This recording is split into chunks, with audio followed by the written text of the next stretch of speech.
Welcome to The Art of Medicine, the program that explores the arts, business, and clinical aspects of the practice of medicine. I'm your host, Dr. Andrew Wilner. I'll just take a second before we start to thank the listeners and viewers who follow The Art of Medicine. It's been more than 5 years now and over 140 episodes, and the audience continues to grow. So thanks very much. Also, I'm always interested in new ideas for the program. So if you have one, please press the feedback button on your phone and tell me what you think. Thanks again. Today, I'm pleased to welcome Brenda Snow. Brenda is the founder and CEO of Snow Companies. She's also a patient with multiple sclerosis. In just a moment, I'm going to let her tell her story. But first, a word from our sponsor, locumstory.com.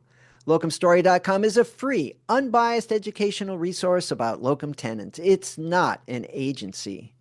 Locum Story answers your questions on their website, podcast, webinars, videos, and they even have a Locums 101 crash course.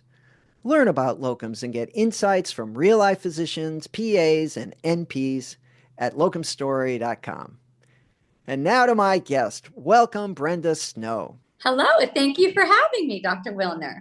Yeah, it's a pleasure. Thanks so much for joining me. I know you have a story, and I thought rather than me tell it, it's a lot better to have you tell it. So where should we start? Why don't we start, I guess, with your diagnosis of multiple sclerosis? How did that happen? That's a good place to start because it really was the impetus for everything else that followed. So you being a neurologist are going to be acutely familiar with what was happening to me. And just in the few minutes we've spent together, it's too bad you weren't my doctor 30 years ago. Because let's just say out of the gate, I had a bumpy ride getting diagnosed. So, which is not uncommon. So, you know, like I said, it was 30 years ago. And I was a young single mom. And I started to have a lot of strange things happen to me that I really didn't know what they were. And I sort of didn't pay attention to them. Unusual fatigue. And like, you know, that word's sort of a sensitive spot for me because not fatigue like being tired, like moving through cement. You just this overwhelming fatigue. And I'm a very high energy person. So I'd never really experienced that. You know, my primary care doctor just said, it's stress. Don't worry about it. But very quickly, things started to go downhill. My left foot started to feel very different. People say, well, how did it feel? You know, when a limb falls asleep, kind of like that, not totally, but then it started like moving up my leg. And I noticed that my gait had changed. I wasn't able to work my left leg and my left foot like the other one. And then it started to become an appendage that I was dragging.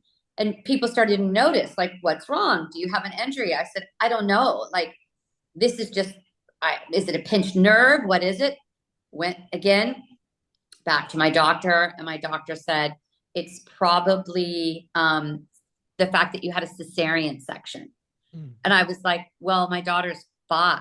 Like, I don't know if that sounds right. It didn't sound right to me.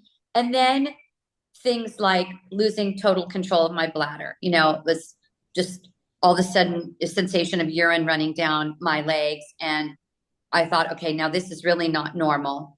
And then I started to have double vision and started seeing 2 of everything. And that was very alarming and very emotional. You know, I had 2 little girls standing at the foot of my bed and I didn't know which one was the real one. And but I knew she wasn't a twin. So at this point, you know, again, prior to Google, prior to WebMD, prior to all things, it was a book from a library. And we had some friends of friends that said, do you think it could be multiple sclerosis? She's like the age. And so my parents sort of said something to me. So we decided to go see a neurologist. We really were like, you know, I need to get into a neurologist. The first neurologist that I went to did an examination and said to me, I think you're suffering from migraine headaches.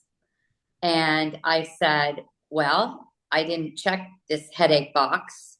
I don't have a headache. I wanted to say, you're kind of starting to give me a headache. But so they said, take the latest and greatest. This is a new FDA approved drug for migraine. So I left there and I didn't have a headache. So I didn't take it.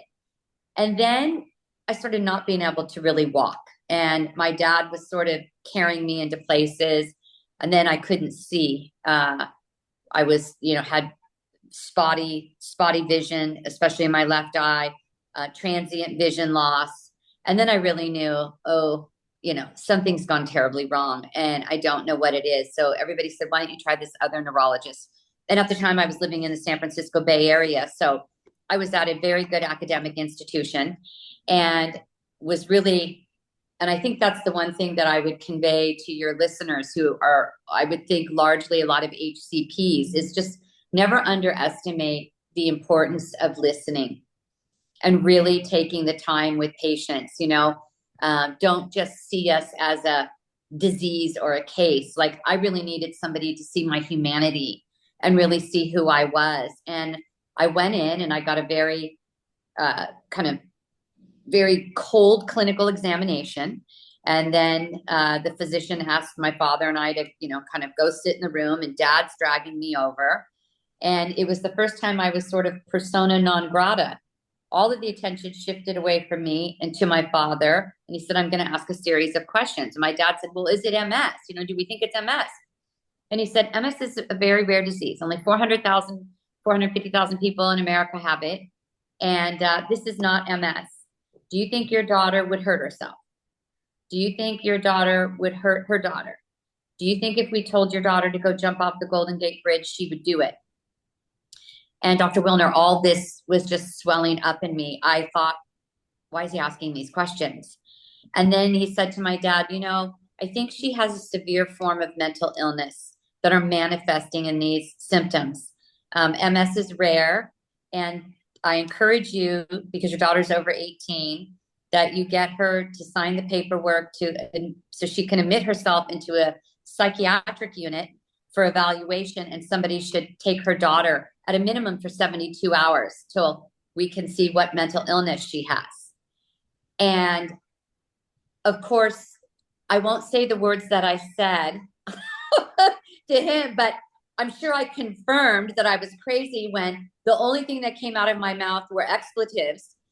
And my dad said, I don't think my daughter's crazy. I think she's really sick. And he said, well, I'm sorry. I think she is, but I don't share the opinion that it's a neurological condition. And at that point, my dad kind of picked me up and he put me in the car. And I would be lying to you. I mean, this story still brings a tear to my eye if I didn't say that probably for a minute. I remember sitting in the passenger seat. It was, an autumn day. And I had the window, my dad cracked the window a little bit. And I remember the wind on my cheeks, on the tears. And for probably a minute, I thought, am I crazy? Is this guy right? Like, have I completely lost the plot? And there were two lowest of lows for me. And that was a very, very big emotional low, because until you know what's wrong with you, you cannot move forward. And, in my book that we're going to talk about later, this pre-diagnosis stage I talk about, where you have all these symptoms and there's not a name. Until you get a name, you can't be proactive in your care. You can't initiate any strategies. You can't, you really don't have any hope, and I like to look at hope. I've thought a long time about this word as possibility. And, I was a broken young woman where I was kind of starting my life, and I felt like my life had ended that very moment. And the person that I really relied on to name it and help me feel less broken and to restore some of my confidence in myself had just gutted me. And so that was really, like I said, one of the lowest parts for me in my journey. I'll just interject there Yes. that multiple sclerosis is like a lot of neurologic disorders where there is not a single test that makes a diagnosis. So you can't go to the doctor and say, excuse me, doctor, do I have multiple sclerosis? Says, sure, let's do this blood test. Like diabetes, for example, you can do that. And yes, you have it or no, you don't. It doesn't work that way. It's a collection of symptoms and signs.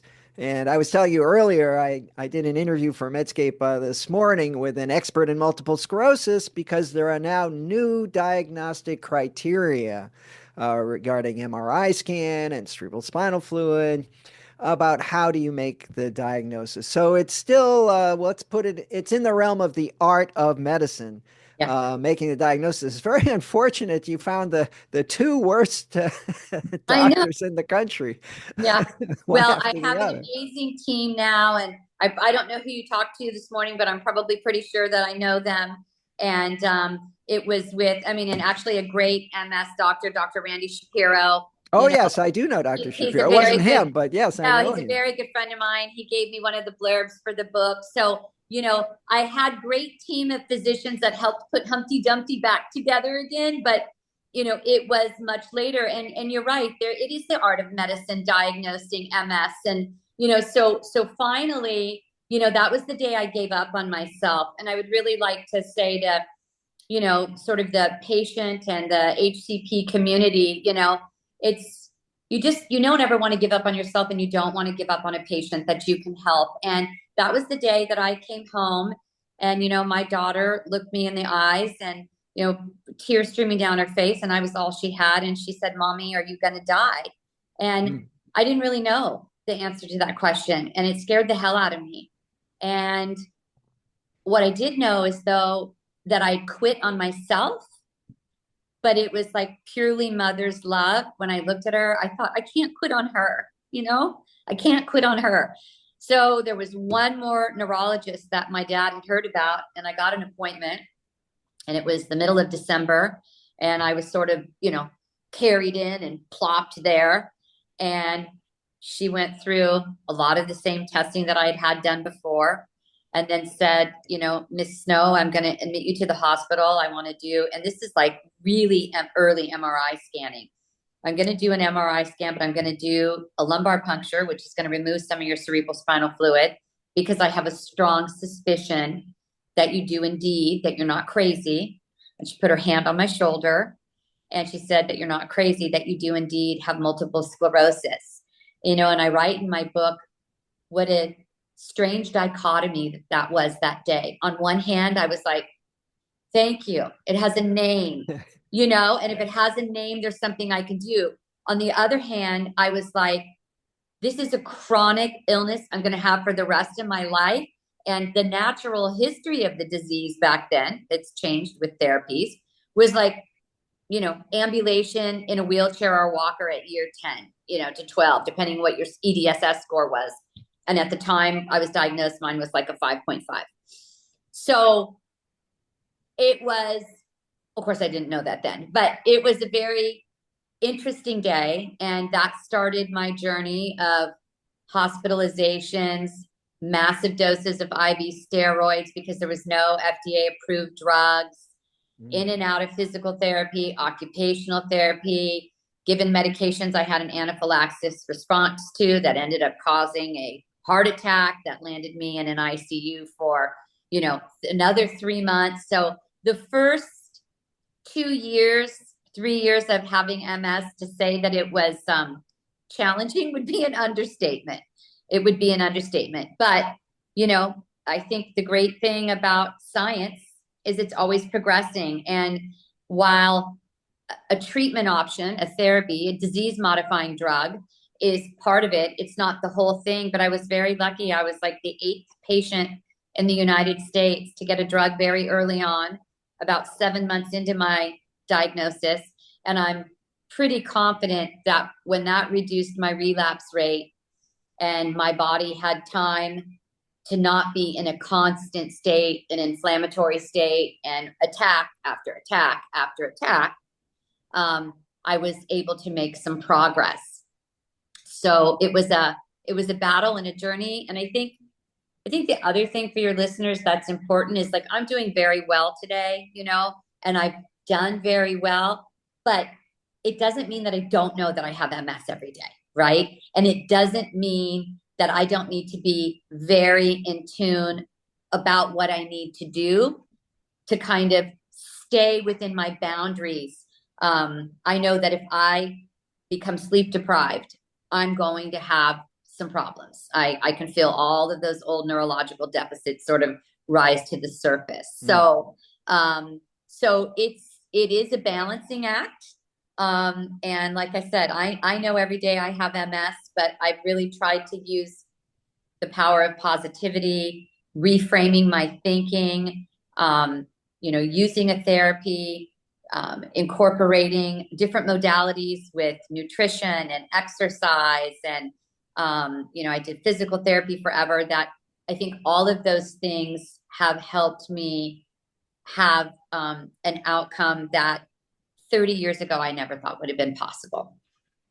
Well, let me go back again to the good news is you're not crazy.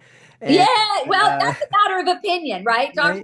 right? That's the good news. The bad news is you have multiple sclerosis, but the good news is we have a name for it. And in the episode that I just recorded that came out 2 weeks ago, it will be 2 weeks before your episode, or maybe a little more. I talked to a young man who has autism. Huh? And I asked him, I said, what should parents think when they have, their little toddler who, gets tossed out of pre-K because they're not behaving. And finally somebody says, we think he has autism. And he said something very interesting. I think that was very valuable. He said, a lot of parents, they don't want to label their child. And, there's stigma. And when people are sick, particularly with something that's a little psychiatric sounding.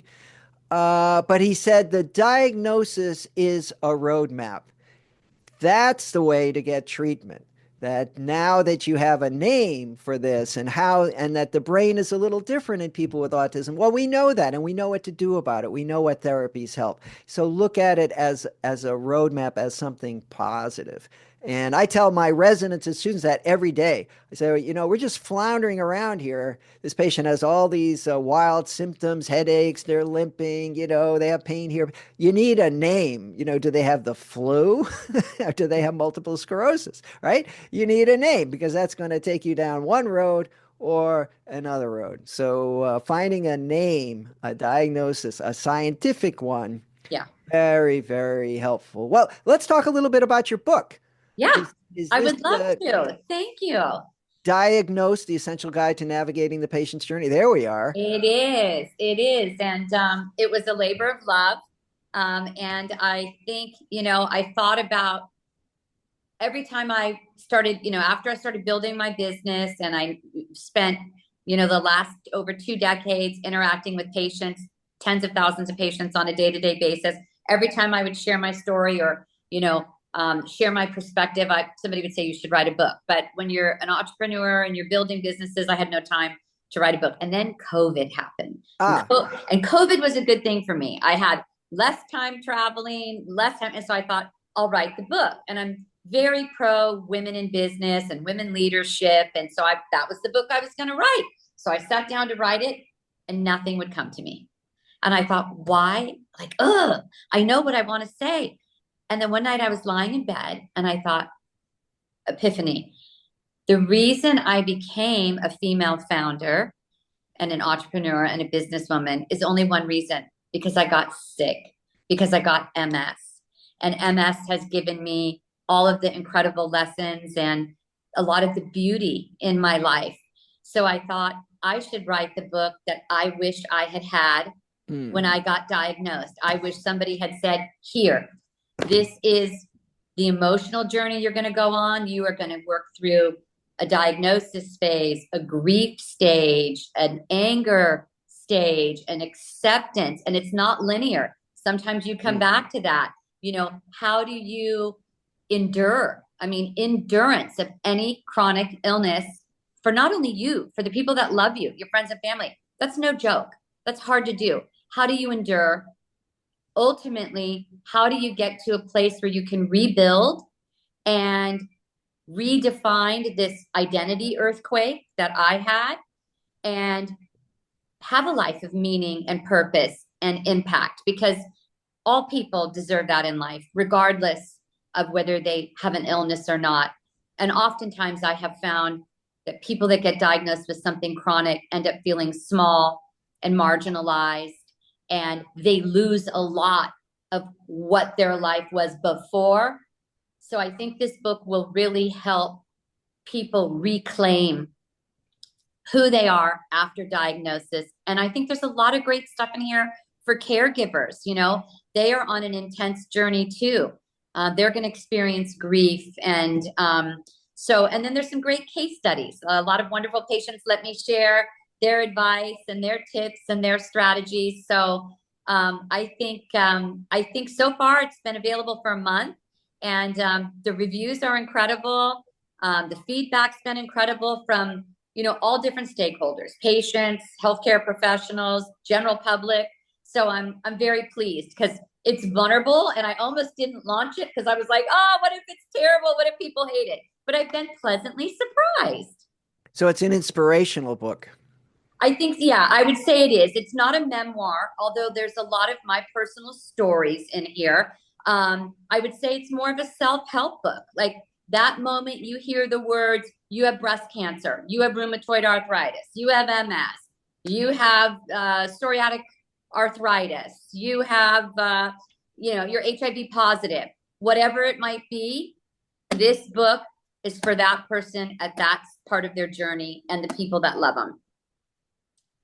Okay, well that sounds like it may have a very wide audience, and you're right. If you have a chronic illness, that becomes part of your identity, and it's not fun to be sick. And then the question is, well, is there anything I can do with this, or how can I still be me, and be Yeah, productive and do yeah, the things I want to do? We have a big poster in one of the hallways at the hospital I work, and it says focus on what you can do, not what you can't do. I love that. And it shows a woman in a swimming pool, and I'm not sure exactly what her illness is supposed to be, but she might be paralyzed, but she can swim with her arms. I don't know, but focus on what you can do. I think, particularly when you have a limitation and you've recognized that, well, you can't push yourself. You need enough sleep, right? And there's things that are going to make your condition worse. And of course, I mean, this may sound very, very elementary. I don't know which treatment you're on, but whichever one you're on, I'll wager that you're taking it religiously. Well, there you go. I was just going to say, and when your doctor, you find one that you love, like you, who works with you, if you don't take the medicine, it doesn't work. So there's a whole part of, my message about adherence and compliance and, doing those things to help yourself because it is, and it can be hard at times because it's for forever. I've taken a shot for a long, long, long, long time. So this podcast does have a little bit of a public education mission. And I'll say that in the 1980s, when I trained to become a neurologist, we had one medication for multiple sclerosis, and that was steroids, Yeah, I know. I took which a lot of them. which we still use. Hmm. But we now have, I think it's up to 20 other medications that are FDA approved that have been shown to help people with multiple sclerosis. And in fact, it's a big debate in the multiple sclerosis scientific community It is. about, how do you pick? We have so many now, which one is the best? And of course, you have to individualize. This one is best for this particular patient because of these symptoms and this course and these side effects and so on. But it's a lot better to be diagnosed. I It always is. tell my patients it's a lot better to be diagnosed today It with is. multiple sclerosis than 30 or 40 years ago because there are more effective and more choices, options for treatment. Absolutely. I think it's 24 approved therapies now, and they run the gamut. The majority for a relapsing form of MS, although I think there's been one release for a primary progressive form of MS, and that's super hopeful. And you're right. I mean, I have felt that many times that while I would not wish this on anybody. And, I never wanted it. I was very thankful for the timing because quickly after I was diagnosed, we had 4 drugs on the market.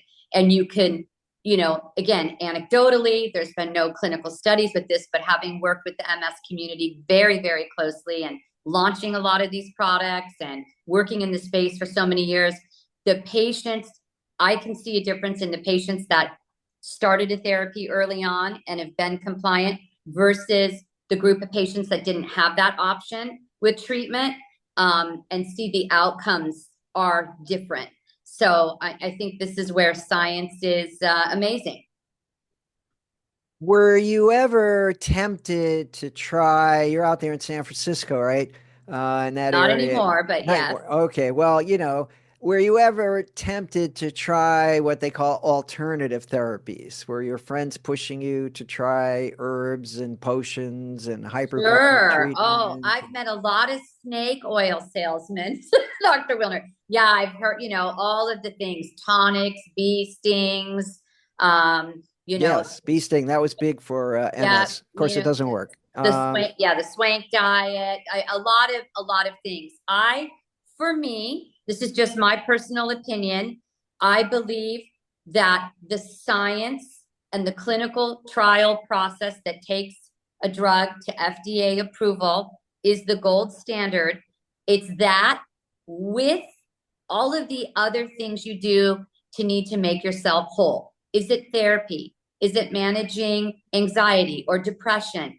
What you put in your mouth, what kind of exercise you can get, even with limited mobility, what kind of rest do you take? What does your community look like? Do you feel loved and supported? I mean, all of it. Do you need and are you getting occupational or physical therapy? Do you have the right kinds of things if you need an ambulation device? Do you have a cane? All of these things together with a scientific backed, FDA approved drug. For me, all of these things work. I take a very strong regimen of vitamins. All of these things for me have been part of my success story.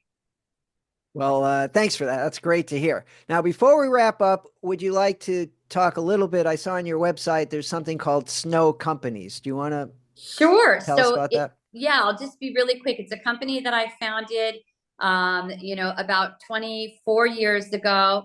I'm currently in the process of handing the baton to a new CEO and going to just retain sort of the founder that loves the business. But essentially, at the end of the day, I felt that because of my patient journey and the advent of all of these amazing drugs coming to market for lots of conditions, that pharmaceutical, life science companies, biotech could probably serve the patients better than they were doing 25 years ago. It was just talk to the doctor. And it was the only business that I ever seen where they didn't know and engage with their customer. So actually, I am their customer. So I started a company that said, your reputation, it still is. Pharma sometimes gets lumped in with banking and tobacco. They do great things, but they do have a reputational problem on occasion. So I said, why don't you put your money where your mouth is and support the patients? So my company helps them create programs and services and live events and patient education material, health literacy, all the kinds of things that you need, not just about the drug, but about your life. I think about all the amazing work we've done in epilepsy, how you live your new normal. And so that sort of was the genesis of the business. And it started in the attic of my house. And I think at last count, there's 425 people, and they all have a very big heart. And we only work with real patients with a real story to connect with other patients that want to be heard and be validated. Well, it is kind of inspirational to talk with you, Brenda. I Thank you. appreciate this Thank you. conversation. If people want to get in touch with you, what's the best way? So they can go to my website, brendasnow.com, and there's a way you can fill out and, it'll pop into my email, but that's where you can get the book on Amazon and, probably just Google me. I'm one of those people that do reply to everything. So And Dr. Wilner, if any of the audience, is listening and they want a copy of the book, and for socioeconomic reasons they can't get it, I'm happy to sign and mail a copy at my cost to your patients. Just have them mention that to me, and I'll go ahead and do that. Oh, that's great. That's Yeah. terrific. That's a very generous Yes. offer. It's Thank you. way to give back. And like I said, you're a great doctor. I hope we get to meet in person one day, and I'll let you take the hammer to my knees and see what the hell happens. Yes. Well, Brenda Snow, thanks for joining me on The Art of Medicine. Thank you. Appreciate it. And now a final thanks to our sponsor, locumstory.com. Locumstory.com is a free, unbiased educational resource about locum tenens. It's not an agency. Locum Story exists to answer your questions about the how-tos of locums on their website, podcast, webinars, and videos. They even have a Locums 101 crash course. At locumstory.com, you can discover if locum tenens make sense for you and your career goals. What makes locumstory.com unique is that it's a peer-to-peer platform with real physicians sharing their experiences and stories, both the good and bad, about working locum tenens, hence the name, Locum Story. Locumstory.com is a self-service tool that you can explore at your own pace with no pressure or obligation. It's completely free. Thanks again to locumstory.com for sponsoring this episode of The Art of Medicine. I'm Dr. Andrew Wilner. See you next time.